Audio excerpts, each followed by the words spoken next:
The Earnestly Speaking podcast is a show that is founded on free-flowing conversation and may at times venture into mature subjects. Listener discretion is advised. Yeah, Earnestly Speaking podcast.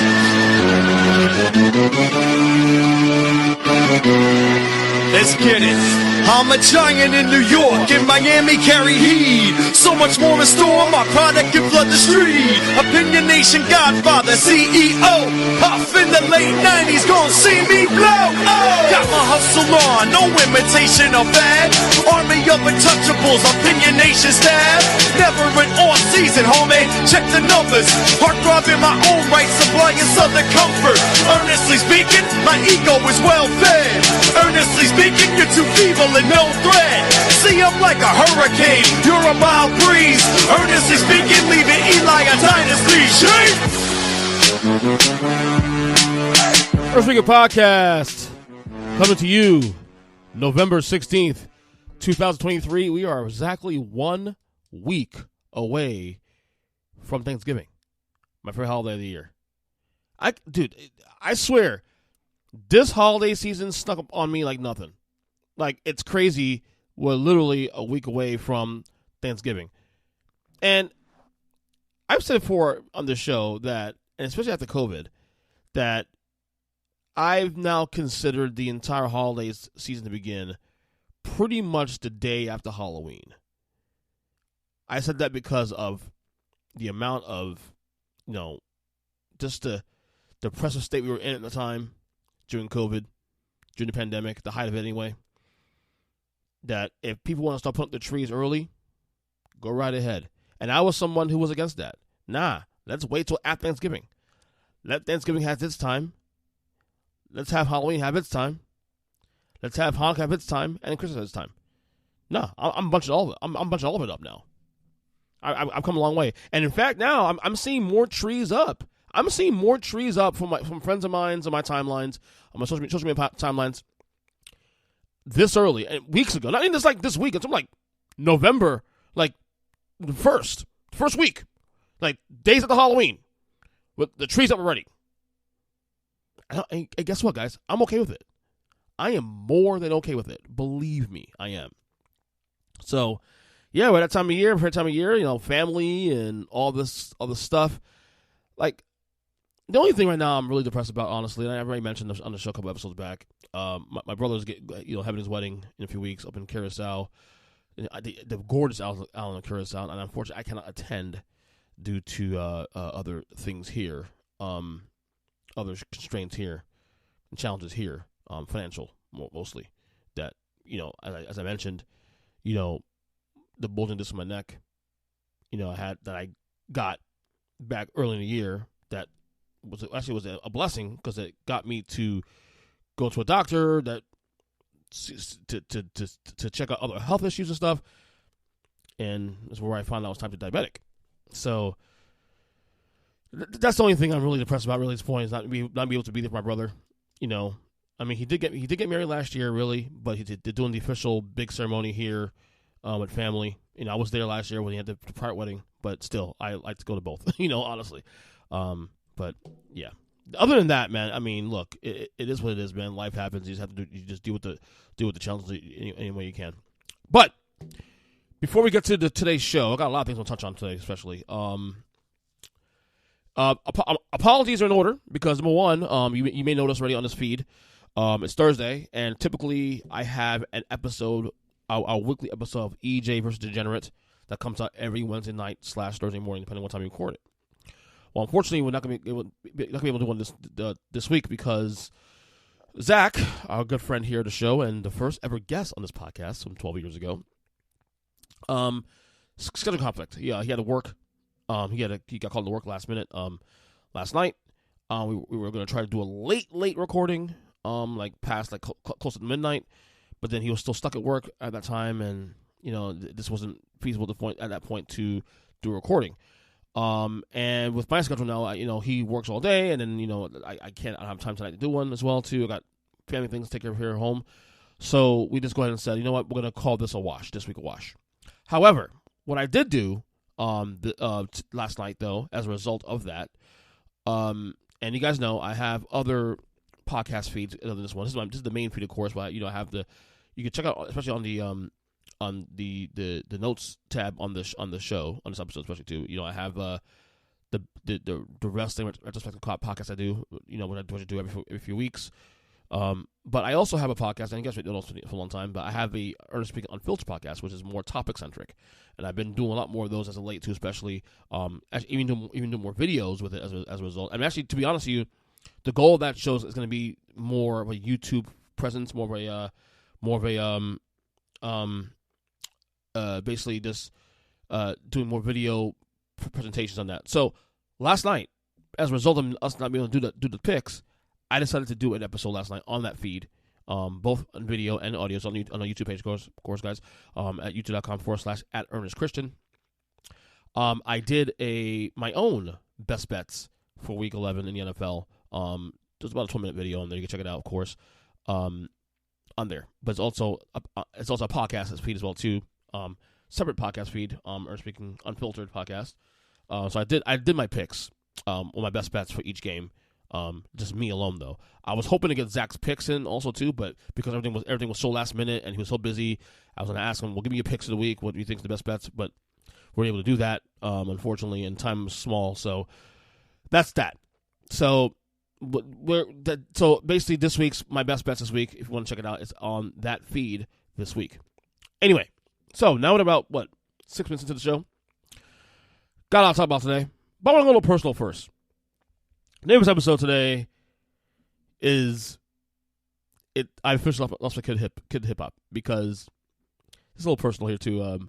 My oldest son Eli, he's been a guest on the show quite a few times, especially recently. He's a grown boy now. He's 10 years old. He's I guess you call it preteens. He's getting close to preteens now, so he's starting to develop his own personality and whatnot. So some things that he was into as a kid, he's starting to grow into his own personality. He's gonna make his own friends at school and all that. And one of the things I've noticed especially the last year, is that his love of hip hop has grown tremendously, and not just the old stuff, but really the current stuff. Now, you guys know I do love hip hop myself. Not big on the stuff today. Is it because I'm an old head? Probably, but I'm also not a fan of a lot of stuff today because it's just not as creative. I don't find it as authentic. He's into a lot of stuff of today, and what triggered this segment today too was that last week we were at I took the kids to I took my youngest son to Dunkin' Donuts to get a donut from him, and we were playing I think when he hit my son that played was playing Lil Baby in the car, or someone, I can't remember who it was, or Chief Keef, some of these newer rappers I'm not really into. Although I gotta be honest, Lil Baby's not that terrible actually. I actually find Lil Baby very talented. That's neither here nor there. And we're in line going to pay for the food, and the guy hears us playing music, and we're talking about hip hop in the car. We're having an argument about hip hop because he's saying, "Oh, this is better. Lil Baby's better than Jay-Z," and having those arguments. Well, you're too old, this and that.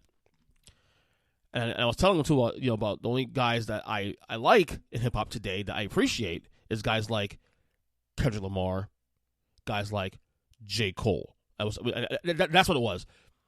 We were talking about J. Cole actually. And because I think J. Cole's incredible. I think J. Cole's like the modern day Nas. Like, he's not very mainstream. Like, he's well known, but he's not very mainstream. Like, J. Cole would be what Nas was. Like, Jay-Z would be what Drake is today, to what J. Cole is Nas to back that. Like, basically, he's more of the artist, if you know what I mean, right? He's not really mainstream, but he's more the artist. Anyway, so I was telling about J. Cole. And then the guy, the employee in Dunkin' Donuts in line, and drive the line, gets into the conversation about this, and he's like, I asked him, J. Cole or Lil Baby, whoever it was, and the dude, it was like probably mid-20s, early 20s, says, listen, you got to listen to J. Cole. Told my son, you got to listen to J. Cole, listen to J. Cole. This is this song, da-da-da. And my son went and did that, of course, and he's now obsessed with J. Cole now. My point is that we've seen a gradual shift in many ways in my family with music. We're a very huge music family. My wife and I are massive music fans, and I mean this massive in a way where it's like not just like what we like. We have a very wide-ranging taste. You guys know my taste in music. I'm very wide. I would argue I have one of the widest tastes in music in the history of human beings. I'm not even bragging when I say that. That's a fact. Okay. Again, I listen to everything. I got 1 minute I'm listening to Busta Rhymes, then Biggie Smalls, then I'm putting on freaking Shadows Fall or Machine Head, then put on Queen, then MJ of course, Metallica. I have the wide ranging tastes. Even go to oldies. I'm a massive 50s and 60s fan of oldies. The Monkees. The Beatles I find overrated, but I like the Beatles. Elvis. I love music. And my wife is the same way too. She's very diverse also too in her own way. But what I'm noticing too with my family, with my kids and whatnot, especially both my kids, my 6-year-old as well too. There's a little bit of a divide now. Like my son, for the most part, growing up, listens a lot what I listen to. Or what I listen to. Like, my son was into Michael, MJ early on. He was into Metallica for a little bit, too, also. Then my wife got into the Beatles and all that stuff. So, we did shape a lot of his taste early on in his life. But, of course, as he gets into now, school, and he's going to make his own friends and this and that, he's starting to carve out his own things, find out his own tastes. And hip-hop seems to be the avenue he's into now. And very much into modern-day stuff. So, I feel like I'm losing my son to hip-hop now, because now we're getting to the point now where we're having arguments about who's better, LL Cool J or this, that. So, what I've been doing with him, though, is that he'll show me some of the newer stuff, and some of this is not that bad, actually. Like, I think, like I said, Lil Baby's not that bad. Not a big Chief Keef guy, personally. I'm not a big Lil Nas X guy, although I knew about him for a couple of years, but there's a couple of songs here and there I was like, oh, it's not that terrible. But what I've done with him is that because I'm also a hip-hop guy, too, as well, mostly old school. I've been trying to teach him and show him, okay, well, this is cool. Check out the stuff from this yesteryear. He didn't know who LL Cool J was until like literally 2 weeks ago. So I played a little bit of LL Cool J in the car a couple weeks ago, and he likes it now a lot. I've been trying to show him a lot of the old school stuff to kind of shape the wider, broader scope of the genre. He still likes rock music. Because, like, it's the car, if I play Metallica in the car or, whatever, Seven Dust or whatever bands I'm into, he'll listen to it. But hip-hop is his lane now. He's pretty much a hip-hop guy now. My youngest son, however, Logan, 6 years old, he's a rockhead. Like, he doesn't mind hip-hop songs here and there, but he's clearly a rock metalhead. Like, he requests Metallica over and over again. In fact, when I put him to bed at nighttime, when the nights I'm home with him, and my wife's at work, and it's just me putting him to sleep, I read him his books, his 2 or 3 stories a night, and he asks to read him a story. Now, when my wife does it, she sings him Bob Marley, Few Little Birds, or whatever. But when it's me putting him to sleep, he's asking me to put on Metallica. And then the worst part is he's asking me to sing Metallica songs on a new album. Now, just recently, he started asking me to do Enter Sandman, and Sad But True, and whatnot. And I did it last couple nights. I did Sad But True and Sandman last 2 nights to sing to sleep. But my youngest son is now a metalhead. He's into, like, he loves Disturbed. He loves Avenged Sevenfold. He loves Metallica. He's into all the bands I love. I'm into. I'm like in the moment, like gravitating towards at the time. He's into as well too. Fear Factory, same thing. So you've seen this divide in my kids now. Like they're like, oldest son Eli, 10-year-old. Into hip-hop now, hip-hop head. 6-year-old E. Logan, into rock and heavy metal, okay? It's kind of cool, because I'm into both. I love both. You know what I'm saying? So I like the diversity that has been presented here with my kids. It's just really fascinating to see that, how my kids now are developing these personalities and stuff. And it's truly, truly great, man. It really is. But yeah, I just want to get out there. I just want to take out my chest. Football talk. Like I said, we're not going to go any picks here because we did on the football podcast last night. It's out there running. This morning, rather. New York Giants season disaster. And look, I'm not a guy that's typically pro tanking. I'm not a guy that's like want my team to lose. Like I'm old school. Even if the team is the playoffs, they're done. You want to see some. You want to find a bright light. Okay, could it end the season strong and feel good about the team next year, that kind of thing. No, I think at 43 years old, I've come to terms with my love of sports and the reality of the business. Folks, I'm in for the tank. Folks, I am in.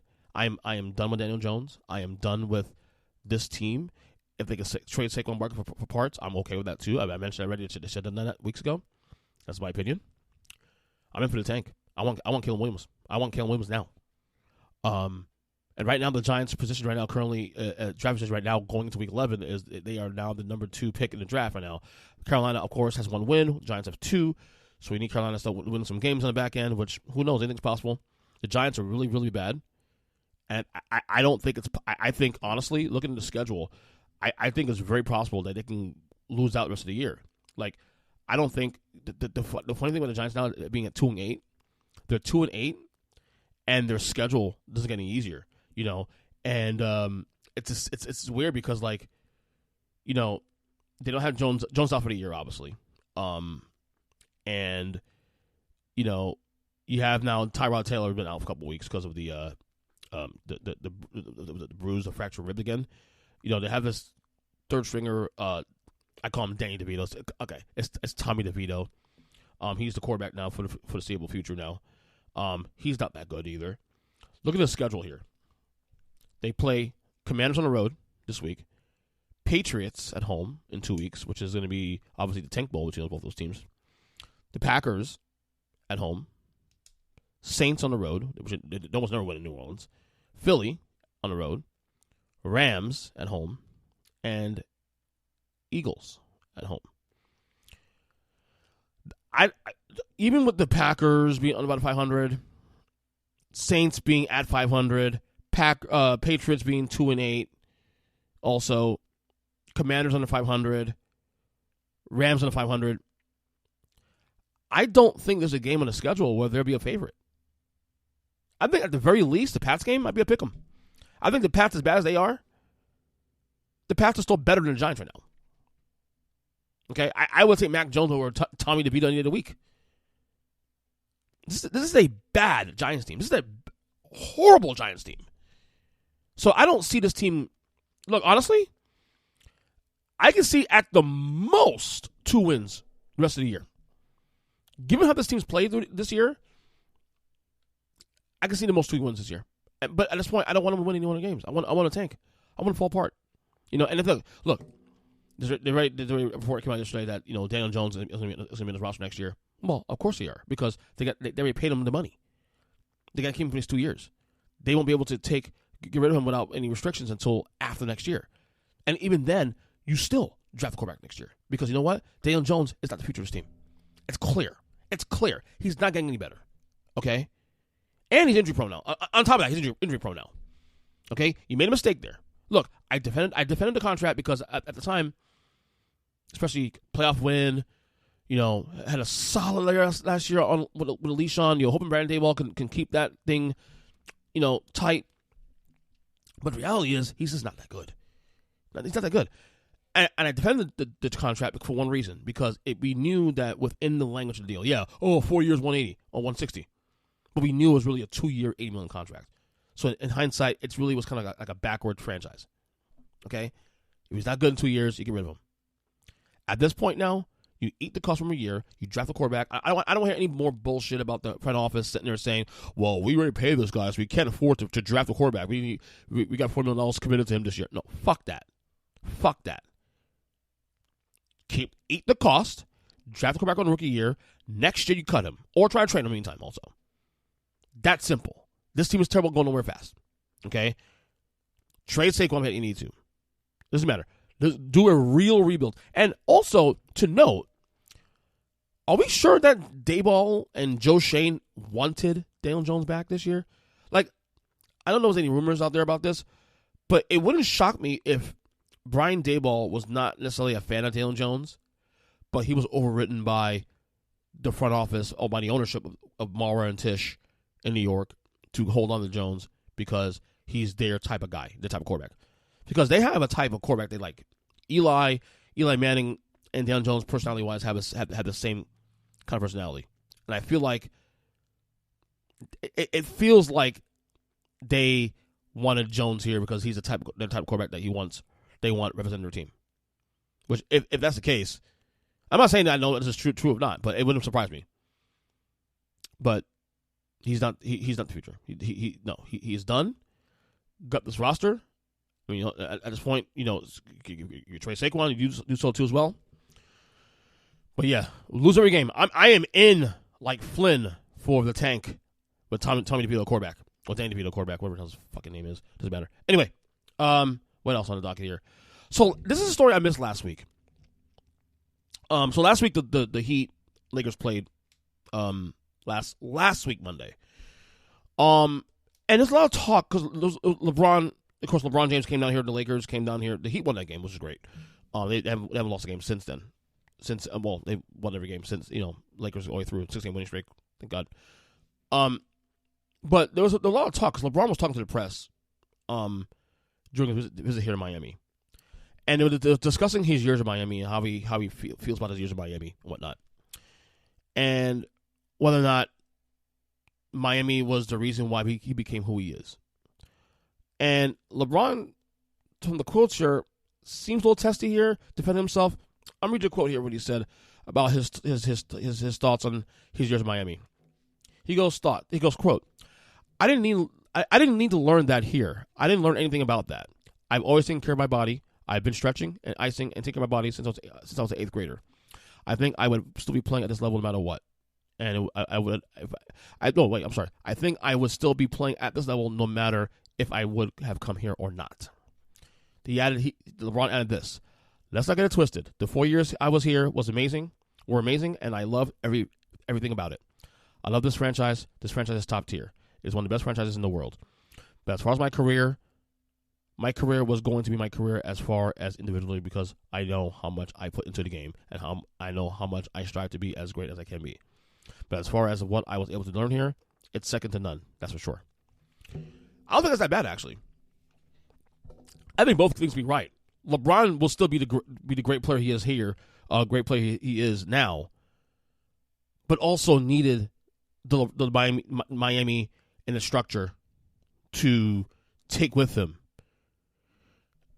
You guys remember when LeBron left here, Miami in 2014? I'm a Heat fan for the record, so I'm speaking. I'm trying to avoid sounding biased here when it comes to LeBron and whatnot. But when LeBron left Miami, the structure in which they put together that team, that Cavs team for those first couple of years, very similar to Miami. Very similar to Miami. And I think it's one thing that LeBron learned in the Heat years here is the importance of stability. No one's questioning his greatness. To me, he's number 2 all time. Okay, we know who number 1 is to me. And it's funny, I'm still a bigger fan of number 2 than number 1, but I always know 1 is still the greatest of all time. Which, of course, we know is MJ. But LeBron, not going to say he needed Miami, but I think he needed Miami. I think he needed structure. And Miami was able to give that to him. Remember that first year with LeBron here? The villain LeBron, everybody's like hating on him because he left the decision and all that stuff. The entire year, the entire season, he sat with every press conference he did it with Dwayne Wade. Every single press conference, he was sat there with Dwayne Wade. He needed that support. He got that support from Miami. I also don't know if LeBron, if he stays in Cleveland, does he attract elite talent that way? Because, look, he went back to Cleveland, yes, with Kyrie there and later on against Kevin Love.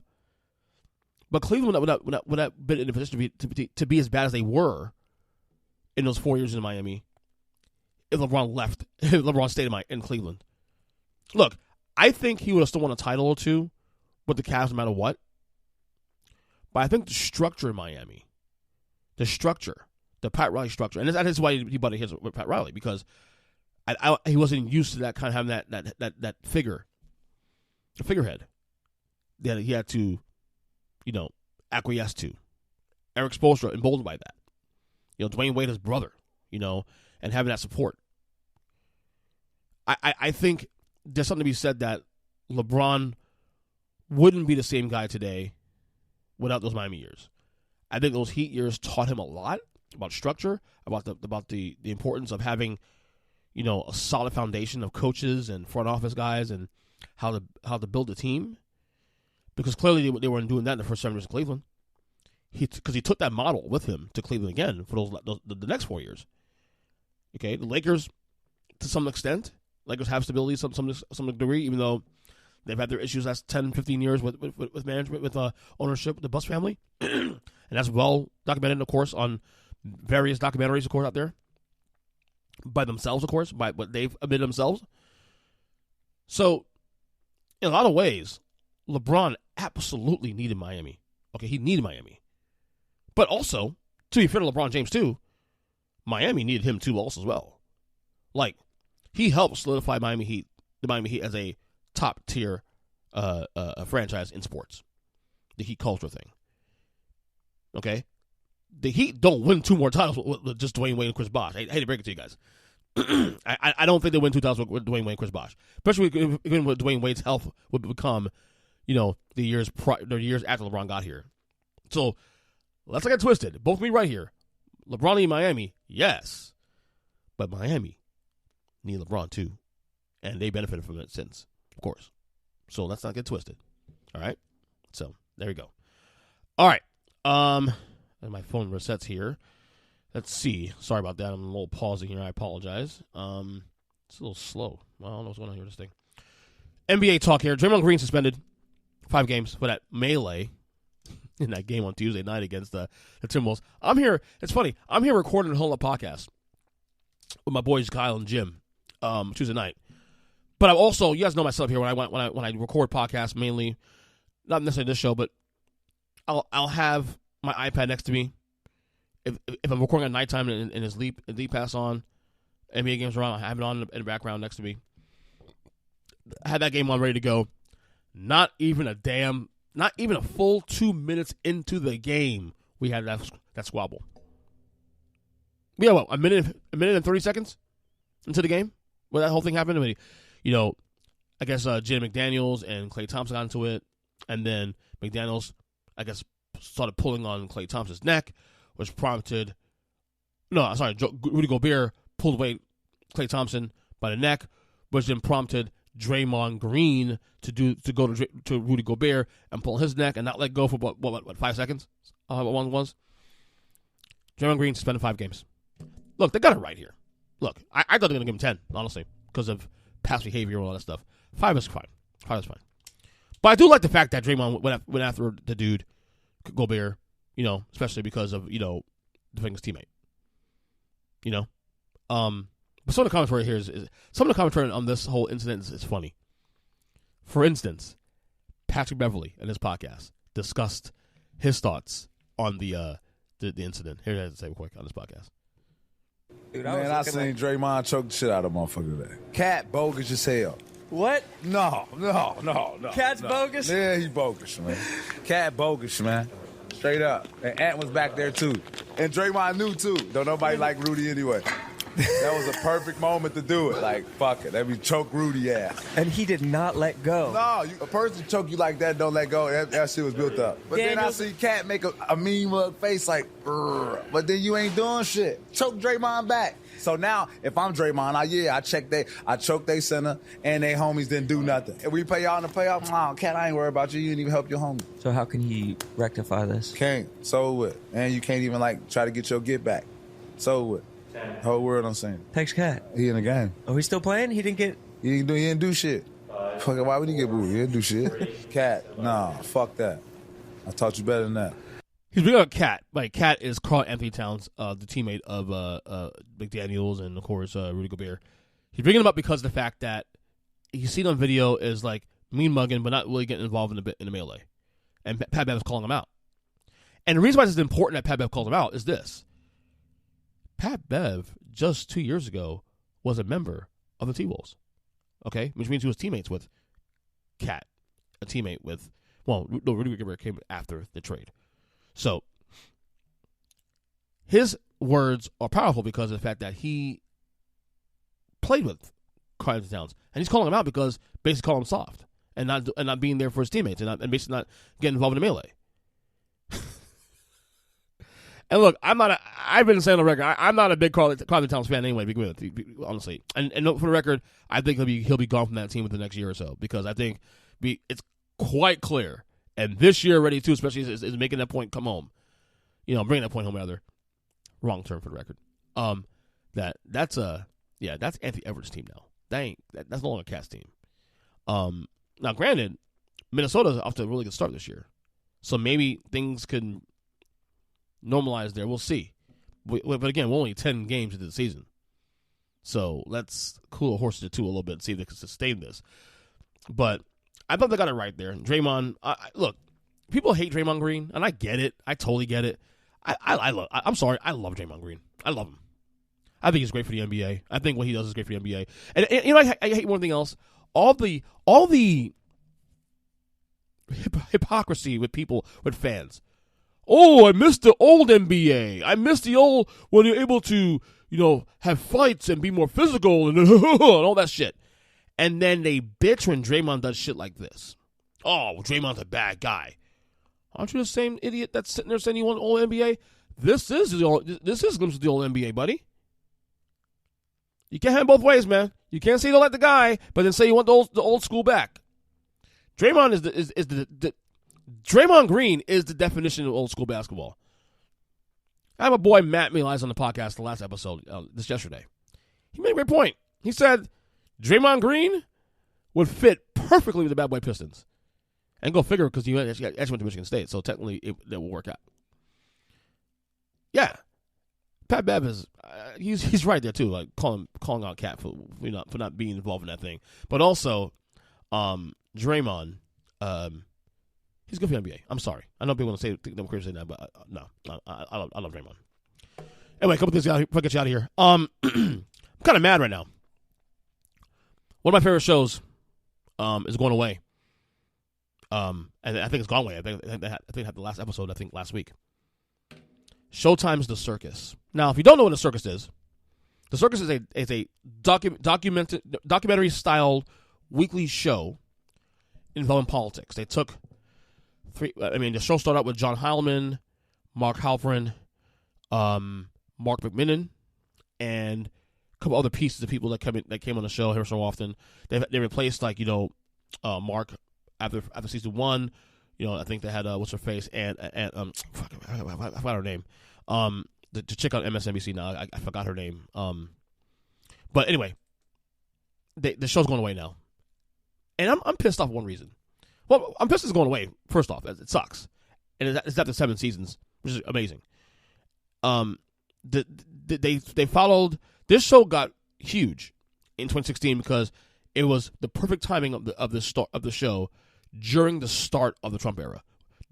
Covering the 2016 election, Donald Trump, the primaries, all that. You got more behind the scenes looks about all the candidates. Bernie Sanders, Ted Cruz, and John Kasich and Hillary Clinton, all that. But the show went on and it had legs, and it went through the entire 7 years. Went through the 2020 election, 2018 midterms, 2022 midterms. And I was hoping that they can at least get this show to go to at least one more year into the 2024 election. How the fuck is Paramount, CBS, whatever, not signing on for one more year? We have a huge election coming next year. A huge election. With one guy who's 80 years old, 82 years old if he gets reelected, okay, that many folks don't want him to run because he's too damn old. And another side, there's a guy who was elected once at the start of the show,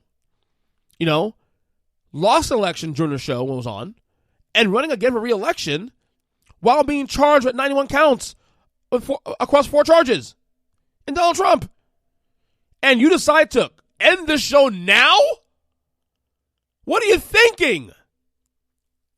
That makes no sense. So I'm beyond pissed off. I'm beyond pissed off. I love this show. Granted, I've cooled off on the show a little bit in the last year or two because again, overload of content, but I do catch up on the stuff anyway. I still watch behind. And I'll tell you what, I watched back season 1 and 2 in the early years of the show a few times because, the show's brilliant. The show's brilliant. The way they did this show, the way they broke that, the way they interviewed candidates, the way they went through the talking points of the week, this is the way they filmed. I thought it was amazing. But you mean to tell me that you can wait another year? You got a massive election. And I know everybody says, oh, this is the biggest election in history of the world. I mean, I heard it every year for the last fucking 30-something years. But this one's pretty big, though.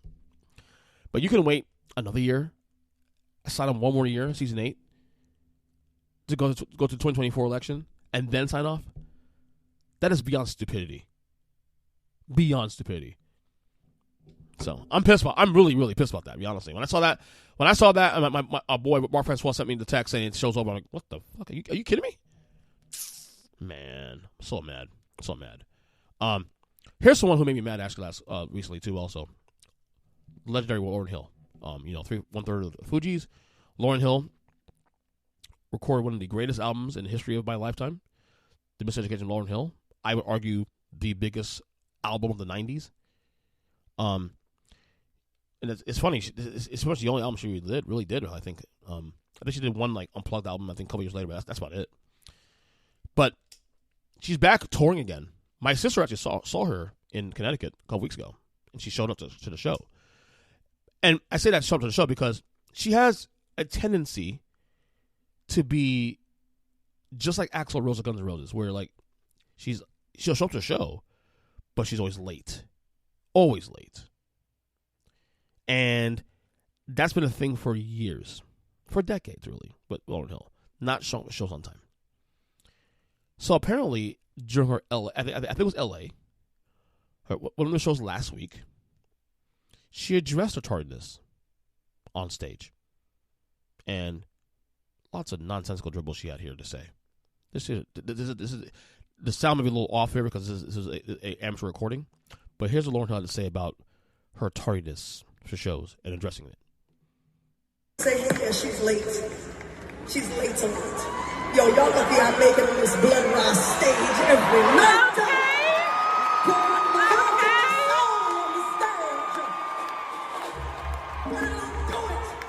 I don't do it because they let me do it. I do it because I stand here in the name of God and I do it.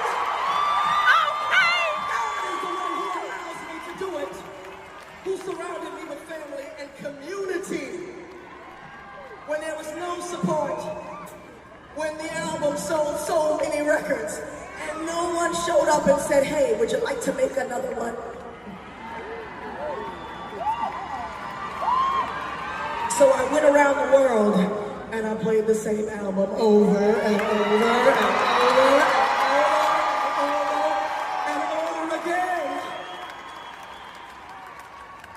Because we're the survivors. And we're not just the survivors, we're the thrivers. Here's where I'm bothered by what she said. And look, I'm not sitting there claiming anything here. I'm not sitting there going to judge her. You know, she has a lot of issues she had with the record label through the years and all this stuff and the industry as a whole. And I'm with you. I'm with her on that 100%. 100% with her on that. This is not about that, though.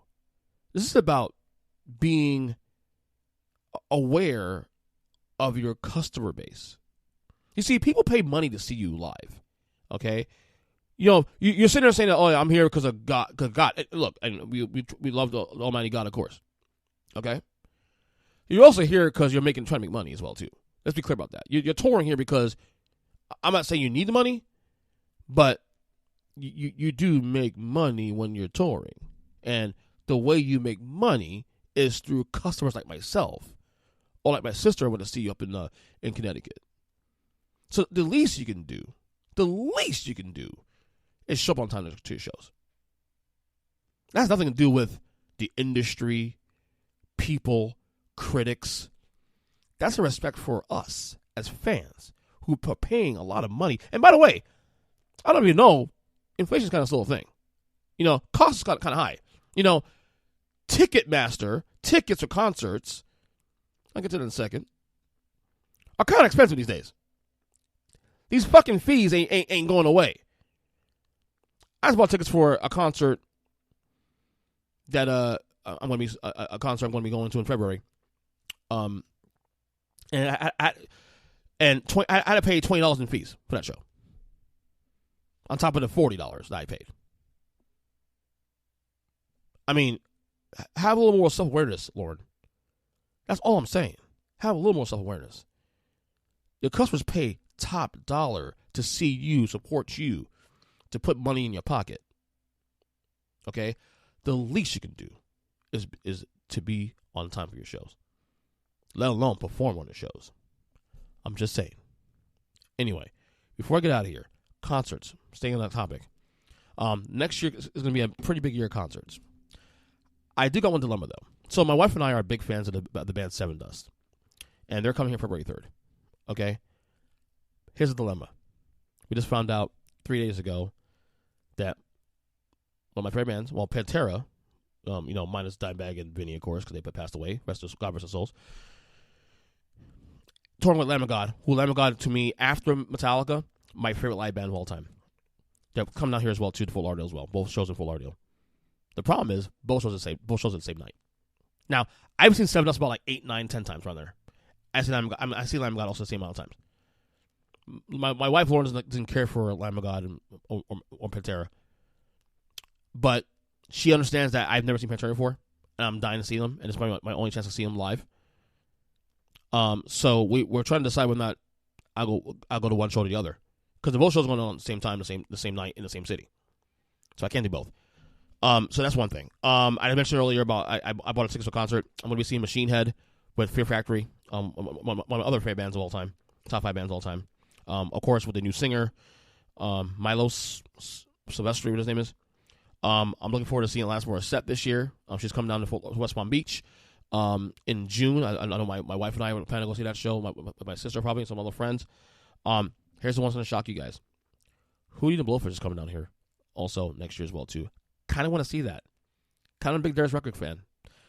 If you asked me in 1996, would I ever want to see Hootie and the Blowfish in concert, I would have told you.